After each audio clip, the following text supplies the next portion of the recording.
muita gente de uma esquerda mais à esquerda fala que se você for analisar friamente quais são as propostas do governo do PT, isso não só nesse mandato agora, mas nos passados, que se trata de um governo neoliberal por De sempre, uma série de questões, e economicamente falando.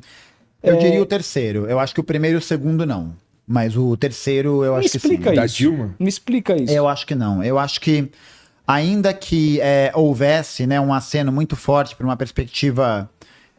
Não era social-democrata. Não era, porque social-democracia pressupõe reformas. Né? E aí, ali em 2002, o Lula assina a carta ao Brasil dizendo que não reverteria ou não revisaria os contratos feitos nas privatizações do FHC nos anos 90.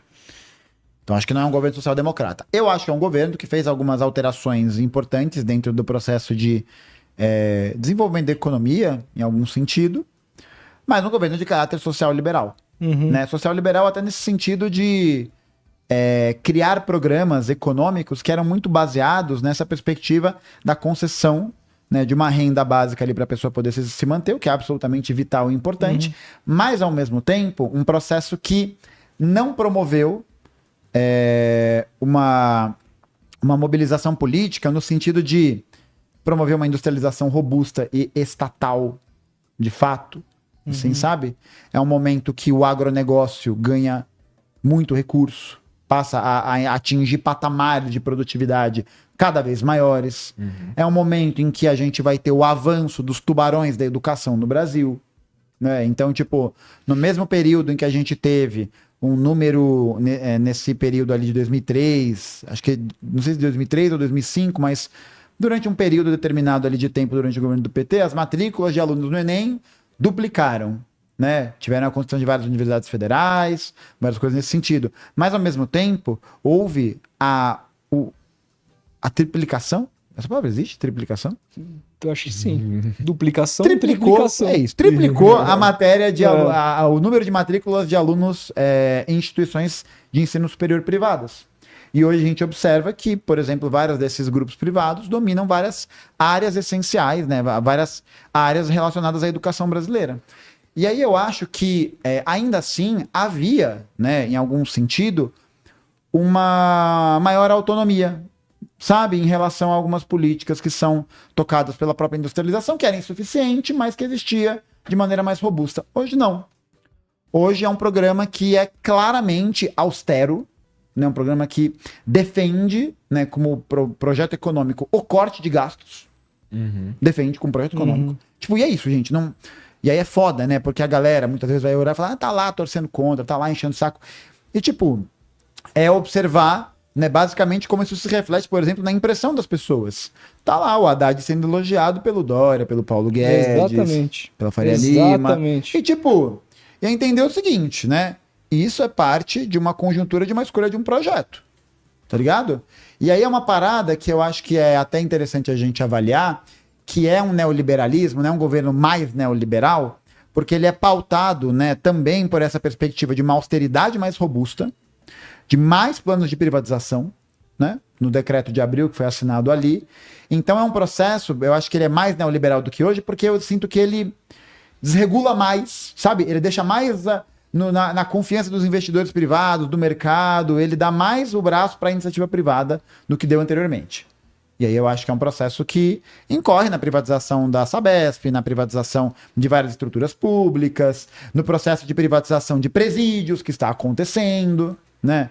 E aí é foda, porque ao mesmo tempo que a gente vê um processo em que há o crescimento dessa perspectiva política, né? Eu acho que é muito problemático a gente pensar, pô, a gente levar adiante a privatização, né? Ou seja, a transformação do encarceramento em um negócio passível de lucratividade.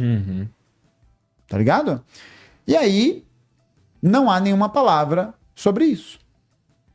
Ninguém fala sobre isso. Por quê? Porque você meio que silencia.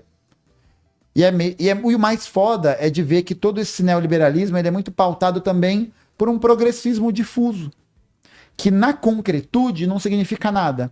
É um negócio que eu vi no Twitter outro dia, do Hora Thiago, um beijo pro Hora Thiago, que é vitórias simbólicas, derrotas concretas. Porque aí é isso, né? Foi aquela emoção da galera subindo a rampa, aquela coisa linda, maravilhosa, né? O amor venceu. Uma vitória simbólica. Uma vitória simbólica.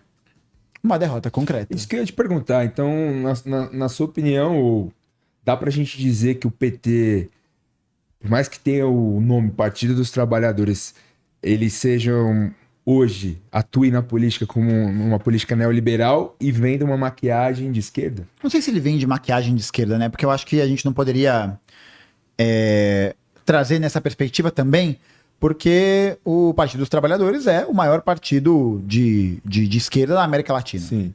Né? Então eu acho que há uma capilarização muito importante em relação a isso. Mas é pensar qual é o horizonte político que norteia as diretrizes do que o PT faz, ou do que ele está propondo enquanto política para o Brasil. Acho que essa é a questão central, né? Pra gente não cair muito nessa perspectiva de tipo, de generalizar nesse aspecto, né? De tipo, de pensar que é vender uma aparência. Não sei se é isso, né? Mas eu sinto que há um vínculo grande com essa perspectiva, porque na verdade, né? É a perspectiva de alguém que olha para as pessoas como humanos, né? Tipo, mulher é gente, né? Negro é gente, LGBT é gente, né? Então, tipo, palmas, né? Tipo, parabéns, você passou... Pelo óbvio. É isso, você passou no teste ali de civilidade 1, no psicotécnico da civilização, né? Exato. Passou nisso. Mas ainda assim, o que a gente avalia, uma política de privatização de presídios concretamente representa uma derrota, e nesse sentido uma derrota que é capitulada. Não é como se fosse conciliado, porque a gente não avança. Não tem avanço. Então não é conciliação. Não é um apertando a mão do outro e fechando o acordo. É rendição. É capitulação. É falar, toca aí e vai com Deus. Por quê? Uma política de privatização de presídios, ela é uma derrota concreta para a classe trabalhadora preta brasileira, porque há uma lógica de encarceramento em massa da classe trabalhadora jovem preta periférica no Brasil. Claro. Sim. Se não existir preso, não tem lucro. É isso, entendeu? Exatamente. Então lucrar em cima da própria violência. Né? E aí é bizarro, né? Porque isso leva a um processo cada vez maior também da criminalização de outras coisas que são relacionadas muitas vezes a esses hábitos desses trabalhadores, né? Como, por exemplo, né, a gente observa, para pegar o gancho temático, a gente observa, por exemplo, um processo muito grande de arenização do futebol, né? Um processo muito grande em que esses mecanismos de diversão, esses mecanismos de aproveitamento social popular são cada vez mais cerceados por o quê? Por uma política privatista de acesso ao lazer, de acesso ao esporte, de não ter uma estrutura pública, de não ter campo para as pessoas praticarem. Isso é fruto de quê? De política orçamentária. Isso é fruto de política social. Não, isso não acontece por quê? Porque existe um grande lobby para poder fazer com que o esporte seja uma parada ultra, hiper, mega lucrativa. Ele dê certo para meia dúzia de instituições e todas as outras amargam e definham. Né? Organizações tradicionais, organizações com muita história e não sei o quê, que vão se definhando. E aí você vê um processo de criminalização, por exemplo, a organização dos torcedores enquanto torcida organizada, como uma ameaça a um movimento dessa estabilidade, né? Inclusive um salve aí pro Bloco Tricolor Antifa e pros esquerdopatas do São Paulo Futebol Clube. Não tem jeito, é o mais popular. Mas, tipo, eu acho que é ver que, concretamente, essas derrotas que são impostas são derrotas que representam derrotas para a classe trabalhadora. Então não adianta subir rampa. Não adianta ir para a ONU fazer discurso bonito contra o neoliberalismo e aplicar uma política neoliberal. Não adianta. E aí é um problema duplo. Por quê? Porque além de você estar promovendo uma limitação, né, de horizonte que é muito grande e é muito prejudicial, né, politicamente para as pessoas no geral, você desmobiliza as pessoas. Tá ligado? Então eu acho que é isso. Tipo, no momento... É justamente na crise, né, que a gente... Eu li um texto do Lenin hoje sobre isso na live, que era... que entender que a crise, ela é esse momento em que as coisas que pareciam muito sólidas se desmancham no ar. As coisas que pareciam grandes certezas se tornam dúvidas. E é nesse momento que toda a institucionalidade, o rito jurídico, a organização daquilo que é entendido como normal, sei lá, vai pro buraco. Porque as coisas acontecem, tá ligado? É até um lance, é uma certa imprevisibilidade. oriunda da crise, porque a situação está tão ruim que aí acontece isso.